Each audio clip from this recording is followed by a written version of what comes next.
So let's have a look. So we have the Page of Swords coming up as your underlying energy. What is the Page of Swords? The spy, right? The one who goes out there to get more information. And now I know the Page of Swords has been given this kind of reputation of being the stalker, being whatever. And we can all do that. Who hasn't kind of taken a look at their ex's social media or whatever?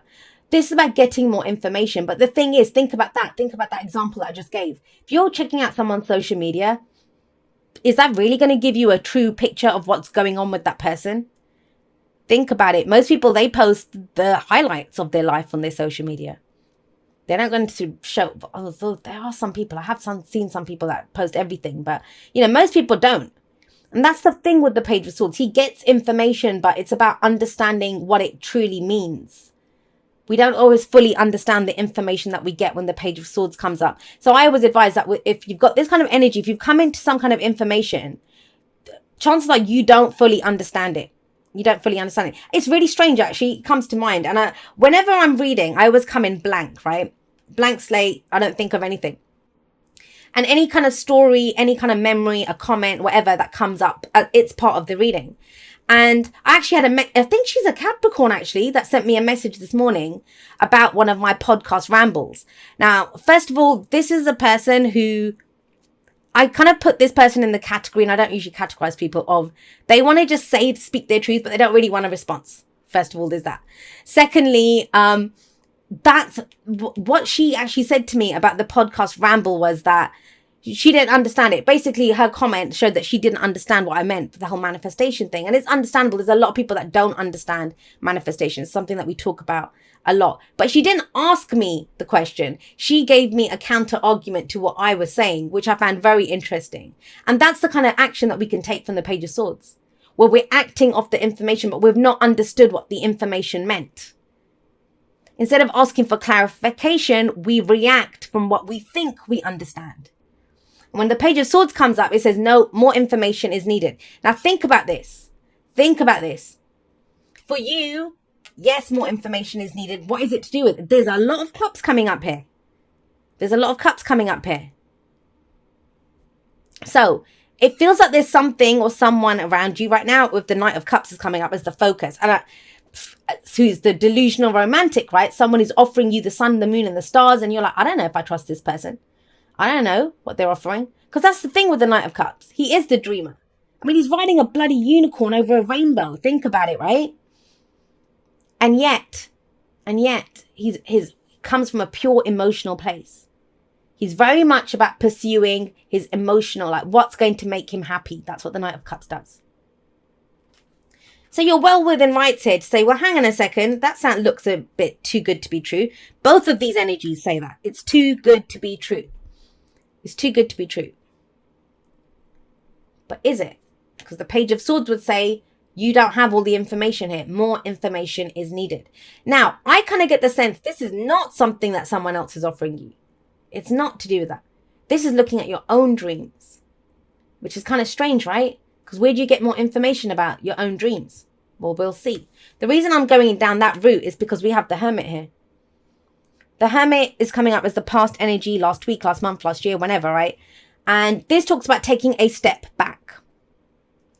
We can go into Hermit mode in a room full of people, in an office full of people. It doesn't mean that we literally go into seclusion. Some people do. Some people do go and retreat. And this is where they just disappear to go figure out some stuff. Some people do that. But it's in the past. So it's a general, so it can go both ways. Remember that in the messages that come through. But if there's someone central to your story, this could be trying to explain to you what's happening here. But the Hermit is someone who's taken a step back to go and reevaluate. But how are they reevaluating? Again, have a look. There's nothing around this person. There's nothing around him. So the Hermit is actually looking within. That lantern, it usually has a star in it, which is a star of hope. So it's about looking within. This is the card for Virgo. And I always see the Hermit as someone who is trying to regain their power in a situation. Regain their power. It's a card of self-empowerment. Because ultimately, no matter what the situation is, what the Hermit discovers is that only he or she has the power to change the situation. To change the situation. Now, even when we manifest, right? And a lot of people think manifestation is how we act. Actually, I'll give you an example. I mean, I love that person. If you're watching this, the person who messaged me this morning, thank you. Everything happens for a reason, and it feels like that was part of this message. So what I want to say is this, that we don't manifest from our actions. We don't manifest from our thoughts. So the example that that person gave was that, I'm a good person and I manifest bad people. Are you good to yourself though? I mean, I'll give you an example. When I'm critical, when I'm really critical of myself, like, oh, why did I do that? Why did I do this? That kind of self-criticism that comes in. I will encounter people that criticize me. Now, I don't ever go around criticizing people.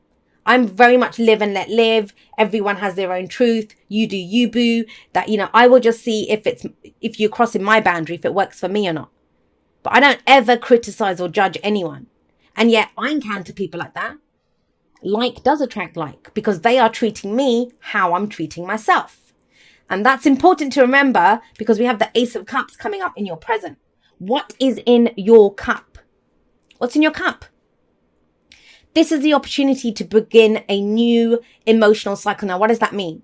Something that makes us happy. When the Ace of Cups comes up, we see the potential for great happiness in this situation. It's just starting. Starts off with our own cup. But this is why I think there's some emotion bubbling up here. There's some feeling that you have, whether it's about a job, whether it's about a person, your living situation, whatever it is. There's an emotion that's coming up and it feels good. It feels good. But I get it. When you've gone through so much and it feels like whatever has come up, it's come through your own soul searching, through this hermit energy, whatever this was. There's something that you understand now about what's in your cup, about the love that you have to offer. Every great love story begins with how we love ourselves. No one's going to come and prove us wrong.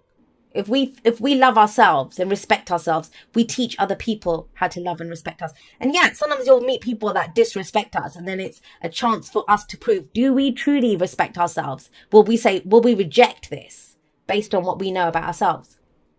So with the Page of Swords coming up here, this is almost like more information on what's in your cup. Why? I mean, if you take nothing else away from this, Capricorn, just take away this one question. Why do you feel the way you feel? Why do you feel the way you feel? And you have the answer because you've already been through it. But it's almost like there's a glimpse of happiness in it. It feels like there's a distrust of it. I don't know if I can trust this. I don't know if I can trust how I feel. I don't know if I should begin this new. I mean, my cup feels great here, but what's going to happen? What happens with it? Because have a look at what's coming up in the future. And this is a projection from where we are, right? The Seven of Cups. The Seven of Cups, it's fantasy, it's illusion, yes, but it asks you which dreams are worth pursuing, which dreams are not. I feel like this is the week where you have a change, a shift in your dream. What it is that you want, what it is that you desire, what it is that you think will make you happy. And, someone might look at this and think, well, I don't care about emotions, I don't care about love, I don't care about any of that stuff. Yes, you do. Everything that you do comes from a place of love and emotion. Everything that you want, even if it's completely practical. If you want that house, if you want that job, if you want that million in the bank, you want it because you think it's going to make you feel a certain way. Right? So if the way you feel and what makes you happy has changed, then your goals and dreams are going to change too, right? Makes sense? That's why I think the Page of Swords is so crucial here. This is about getting more information. Getting more information. Now, with the Seven of Cups coming up, and have a look. I mean, she's riding a bloody dragon over a rainbow that's coming out of a cup. I mean, this is a fantasy here. But it's asking you, which dreams are worth pursuing, which dreams are not? What is your dream? What is the wish?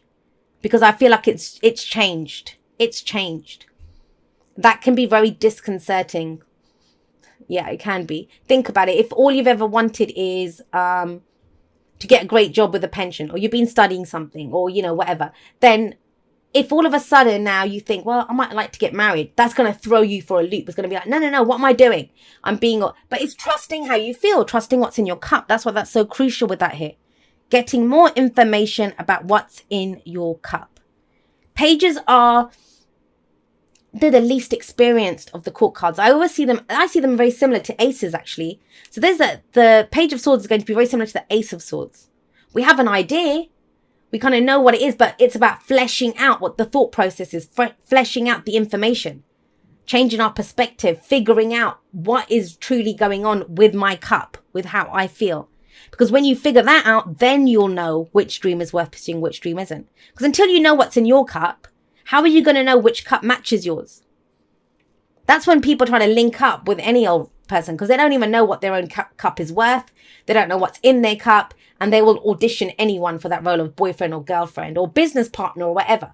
Or, you know, you'll go for any old job because is it going to make me happy? That's the big thing here. Is it going to make me happy? Now, what's your advice? The advice is this is going to drag you kicking and screaming out of your comfort zone. You lucky devils. And I say that because I love it. Whenever I come, well, all right, let's be clear on this. Whenever I hit the limit, whenever I get to a place where something is uncomfortable, I know that that's the limit of my comfort zone. I know that's the limit of my comfort zone. That's called comfort zone for a reason. It's because we want to stay in that comfort zone. For some of you, the difficulty is to get the more, you'll have to speak to someone to kind of explore if this is worth it or not, to get more information. And that will pull you out of your comfort zone. Why? Why am I saying that? Because you're coming out of this hermit energy, which is very self-sufficient, very much the answer lies within me. You know, everything that I know, I have the answer to it. Hermit, right? Like I said, you can be in a room full of people, but very kind of, I don't want to say standoffish, but you kind of retreat within yourself. And I feel like this is pulling you out to go explore if your dream is worth pursuing or not. That's the key to this week. But it's going to, look at the advice, it's let go of this. And this is the Miser card. Now, for some of you, yes, it could very literally be that to do all of this, you're thinking, I don't have the money. So that if you want to start a new business is going to make you happy. You're researching what it would take to get this business going. This might be, I don't have enough money to do this. But it's the only card that would be about that. Everything else is about you, how you feel, what you want to pursue, what you want to do. Now, that's just for a few of you. I think the main message of the Four of Pentacles is look at this person. They're holding on to these Four Pentacles for dear life. Those Four Pentacles represent some kind of physical, because Pentacles are always, something that we can see, feel, and touch. They represent the earth energy, possessions, people, money, jobs, anything that we can see, feel, and touch that surround us.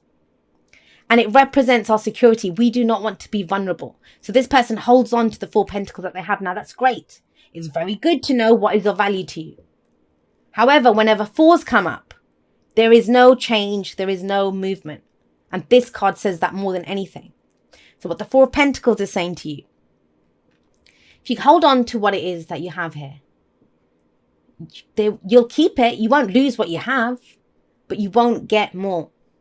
This person has to go spend the Pentacles, has to go and invest the Pentacles, has to go do something with them, right? To be in with a chance to get more. There's never a guarantee.